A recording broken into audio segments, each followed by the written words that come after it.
السلام علیکم، live with عادل شاہ زیب کے ساتھ میں ہوں آپ کا میزبان۔ بانی پی ٹی آئی کی اہلیہ بشرا بی بی اڈیالہ جیل سے رہا ہونے کے بعد وزیر اعلیٰ ہاؤس خیبر پختونخوا پہنچ گئی ہیں، جہاں وہ سی ایم ہاؤس کی انیکسی میں رہائش اختیار کریں گی۔ گزشتہ روز اسلام آباد کی خصوصی عدالت نے ان کی ضمانت منظور کرتے ہوئے رہائی کے احکامات جاری کیے تھے۔ 3 بار غلط روبکار بنانے کی وجہ سے بشرا بی بی کی رہائی تاخیر کا شکار ہوئی۔ اسلام آباد ہائی کورٹ نے گزشتہ روز بلغاری جولری سیٹ سے متعلق توشہ خانہ کیس 2 میں 20 لاکھ روپے کے ضمانتی مچلقوں کے عوض بشرا بی بی کی درخواست ضمانت بعد از گرفتاری منظور کر لی تھی، لیکن ریلیز آرڈر کے لوازمات پورے نہ ہونے کی وجہ سے انہیں جیل سے رہائی نہیں ملی تھی۔ آپ کو یاد دلاتے چلے کہ بشرا بیگم کو رواں سال 31 جنوری کو توشہ خانہ کیس میں 14 سال قید کی سزا سنائی گئی تھی۔ احتساب عدالت کی جانب سے فیصلہ سنائے جانے کے بعد بشرا بی بی نے خود کو جیل جا کر خود گرفتاری دی تھی اور انہوں نے مجموعی طور پر 9 ماہ کا عرصہ جو ہے وہ جیل میں گزارا۔ آپ کو بتاتے چلیں کہ وزیر اعلیٰ خیبر پختونخوا علی امین گنڈا پور نے ایک بار پھر احتجاج کا اعلان بھی کر دیا ہے۔ 8 نومبر کو آئینی ترمیم کے خلاف ان کے بقول ملک بھر میں احتجاج کیا جائے گا۔ دوسری جانب امریکی ایوان نمائندگان کے 60 سے زیادہ ڈیموکریٹ قانون سازوں نے صدر جو بائیڈن کو خط لکھ کر پاکستان میں قید بانی پی ٹی آئی سمیت سیاسی قیدیوں کی رہائی کے لیے اپنا رسوخ استعمال کرنے کی درخواست کی ہے۔ گریگ کیسر کی جانب سے لکھے گئے خط میں دیگر اراکین کے بھی دستخط موجود ہیں۔ خط میں مطالبہ کیا گیا کہ جو بائیڈن انتظامیہ پاکستان کی حکومت سے بانی پی ٹی آئی کے تحفظ کی ضمانت لے اور امریکی سفارت خانے کے اہلکار جیل میں بانی پی ٹی آئی سے ملاقات کریں۔ خط میں صدر سے یہ بھی مطالبہ کیا گیا کہ پاکستان کے حوالے سے امریکی پالیسی میں ہیومن رائٹس پر توجہ مرکوز کی جائے۔ امریکی کانگریس اراکین کی جانب سے خط کو پاکستان نے سفارتی آداب کی خلاف ورزی قرار دیا ہے۔ دفتر خارجہ کی ترجمان ممتاز زہرا بلوچ کے مطابق پاکستان کے اندرونی معاملات پر تبصرہ سفارتی آداب کی خلاف ورزی ہے۔ پاکستان اور امریکہ کے درمیان دیرینہ تعاون پر مبنی تعلقات ہیں۔ ایسے خطوط پاکستان امریکہ تعلقات اور باہمی احترام کے ساتھ مماثل نہیں رکھتے۔ آپ کو یاد دلاتے چلے کہ اس سے پہلے رواں سال جولائی میں اقوام متحدہ کے انسانی حقوق کے ورکنگ گروپ نے بھی بانی پی ٹی آئی کی رہائی کا مطالبہ کرتے ہوئے کہا تھا کہ پاکستان کے سابق وزیر اعظم کی قید بین الاقوامی قوانین کی خلاف ورزی ہے۔ تو ناظرین، ان تمام معاملات پر بات کرنے کے لیے ہمارے ساتھ موجود ہے پیپلز پارٹی کی سینئر رہنما جناب قمر زمان قاہرہ صاحب۔ قاہرہ صاحب بہت شکریہ۔ بشرا بی بی جو ہے انہیں رہائی مل گئی ہے، وہ خیبر پختونخوا پہنچ چکی ہیں۔ کیا سیاسی ماحول بہتر بنانے کے لیے باقی جو اسیران ہیں پی ٹی آئی کے، آپ سمجھتے ہیں حکومت کو ان کو بھی رہا کر دینا چاہیے؟ بشرا بی بی کو رہائی عدالت کی طرف سے بیل دی گئی ہے، باقیوں کو بھی عدالتی پروسیس میں بیل لے لینی چاہیے۔ اگر ان کو حکومت نے ڈیٹینشن پہ رکھا ہوا ہے تو بالکل ریلیز کر دینا چاہیے، لیکن اگر وہ کیسز میں مطلوب ہے تو پھر تو ان کو عدالتوں سے بیل ہی لینی پڑے گی۔ اچھا، اسی طرح ہم نے دیکھا جو یو ایس سینیٹرز ہیں قاہرہ صاحب، انہوں نے بھی مطالبہ کیا ہے کہ بانی پی ٹی آئی کے تحفظ کی ضمانت حکومت پاکستان انہیں دے اور سفارت خانے کے اہلکار جو ہیں وہ جیل میں ان سے ملاقات بھی کریں۔ حکومت کو کیا جواب دینا چاہیے اس کا؟ حکومت کو بڑا سمپل جواب دینا چاہیے کہ کسی دوسری حکومت کو ہمارے معاملات میں مداخلت کی ضرورت نہیں ہے۔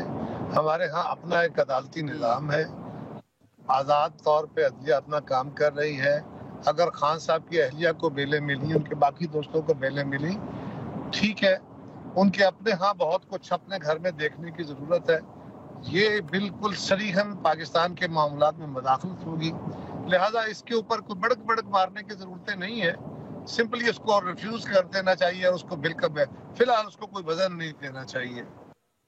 سینیٹرز کے اپنے مطالبے ہوتے ہیں، وہ ان کے قانون کے مطابق بھی درست نہیں اور ہمارے قانون کے مطابق بھی درست نہیں۔